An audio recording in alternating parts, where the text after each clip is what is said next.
Hello दोस्तों, welcome back to my channel.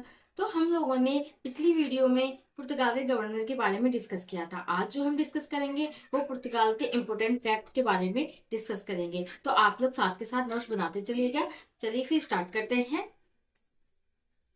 कि 1530 में पुर्तगालियों ने नीनो द पूना शासन काल के दौरान कोचीन से अपना मुख्यालय गोवा में हस्तांतरित किया। देखिए, 1530 में पुर्तगालियों ने क्या किया कि नीनो द पूना के शासनकाल में दौरान कोचीन से अपना मुख्यालय गोवा में क्या कर लिया था, एक तरीके से हस्तांतरित कर लिया था। नेक्स्ट पॉइंट पे आते हैं कि 1535 में पुर्तगालियों ने द्वीपों पर क्या कर लिया था, एक तरीके से अपना अधिकार जमा लिया था। दमन में द्वीप पे क्या कर लिया था, एक तरीके से अपना ही अधिकार जमा लिया था। किसने जमाया था? पुर्तगालियों ने जमाया था। कब जमाया था? 1535 में। नेक्स्ट आते हैं कि 1661 में पुर्तगाली सरकार ने ब्रिटेन को बंबई दहेज के रूप में दे दिया था। अब यहाँ पे आप देखिए कि ब्रिटेन को क्या दे दिया था, एक तरीके से बंबई दे दिया था, दहेज के रूप में दे दिया था। अब क्यों दे दिया था दहेज के रूप में? तो ये हुआ था कि पुर्तगालियों की जो रानी राजकुमारी थी उसका जो विवाह था वो किसके साथ हो गया था? कैथरीन, जो पुर्तगालियों की जो राजकुमारी थी कैथरीन, उसका विवाह जो हुआ था वो ब्रिटेन के राजा चार्ल्स द्वितीय के साथ कर दिया गया था। तो पुर्तगालियों ने क्या किया था, उन दहेज के रूप में क्या दे दिया था?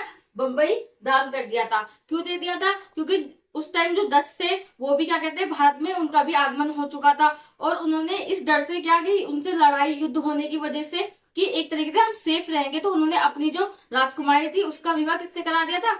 उसका विवाह चार्ल्स, ब्रिटेन के राजा चार्ल्स द्वितीय के साथ करा दिया था, जिससे वो एक तरीके से सेफ भी रहेंगे। और वो क्या कहते हैं, और उन्होंने बंबई को क्या करा था, दहेज में दे दिया था। चलिए फिर स्टार्ट करते हैं नेक्स्ट पॉइंट पे कि स्थापत्य पे गोथिक शैली का आगमन। तो गोथिक शैली क्या है? ये एक तरीके का आपका आर्किटेक्चर है। जैसे कि आप लोग देखते हैं कि आप लोग जैसे अपने घर को बनाने के लिए एक तरीके से स्ट्रक्चर तैयार करते हैं, उसका नक्शा बनाते हैं, उसी तरीके से जब पुर्तगालियों का आगमन हुआ था तभी गोथिक शैली का भी क्या हो गया था, एक तरीके से आगमन हो गया था। और क्या होता था कि वो लोग घरों का एक तरीके से क्या करते थे, उसका स्ट्रक्चर बनाते थे और एक तरीके से घरों का निर्माण करते थे।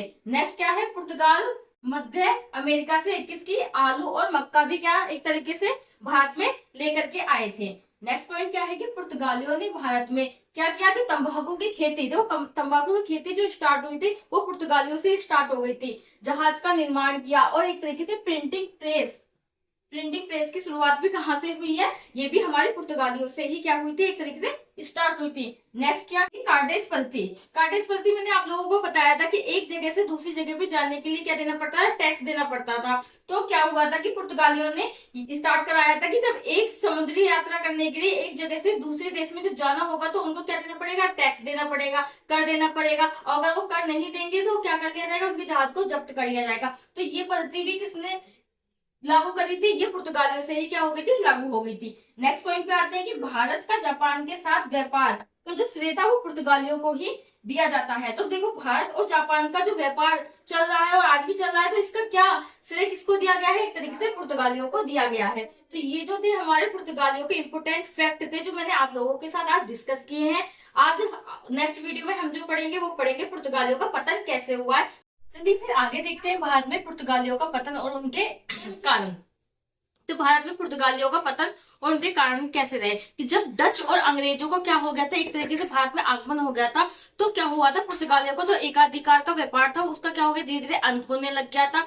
और क्या हुआ था कि जो धार्मिक और क्या कहते हैं धर्म और व्यापार का एक तरीके से क्या बढ़ गया था, इन लोगों के बीच में संघर्ष बढ़ गया था। तो धीरे धीरे पुर्तगालियों क्या होने लग गया था, एक तरीके से पतन होने लग गया था। तो चलिए फिर स्टार्ट करते हैं पुर्तगालियों के पतन को। तो क्या हुआ कि अल्बुकर्क के अयोग्य उत्तराधिकारी, जो अल्बुकर्क के बाद जितने भी अयोग्य उत्तराधिकारी थे वो सारे क्या थे, एक तरीके से अयोग्य थे। उनका कोई भी ज्यादा वर्चस्व नहीं था, उनका कोई भी ज्यादा इतना ज्यादा रोल नहीं रहा। तो धीरे धीरे क्या होने लग गया, पुर्तगालियों का पतन होने लग गया।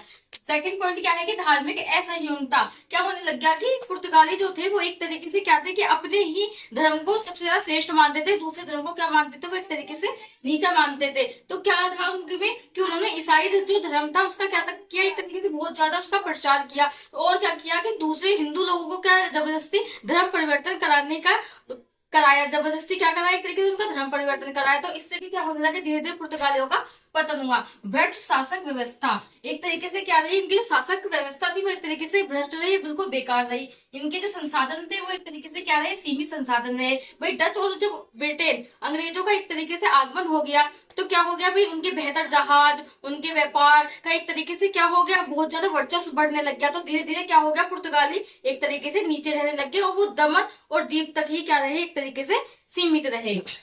फिर क्या हुआ, मुगलों का उत्थान हुआ। इसी बीच में क्या हो गया था कि मुगलों का उत्थान होने लग गया था। जैसे महान जो मुगल थे अकबर, इन सब लोगों का एक तरीके से क्या होने लग गया था, इनका वर्चस्व बढ़ने लग गया था। इनके बीच में क्या होने लग गया था, एक तरीके से युद्ध इन लोगों के बीच में हुआ था। और ब्राजील की खोज में फिर पुर्तगाली जो रहे थे वो क्या हो गए थे, केवल ब्राजील की खोज तक ही सीमित रह गए थे। तो ये जो था हमारे पुर्तगालियों के इंपॉर्टेंट फैक्ट मैंने आप लोगों को समझा दिए। पुर्तगालियों के पूरा मैंने आप लोगों का टॉपिक जो है वो हमने कंप्लीट कर लिया है। अब जो हमारी जो नेक्स्ट वीडियो होगी वो डचों को लेकर के होगी, तो वीडियो को एंड तक जरूर देखें और लाइक और सब्सक्राइब करते रहे। मिलते हैं नेक्स्ट वीडियो में।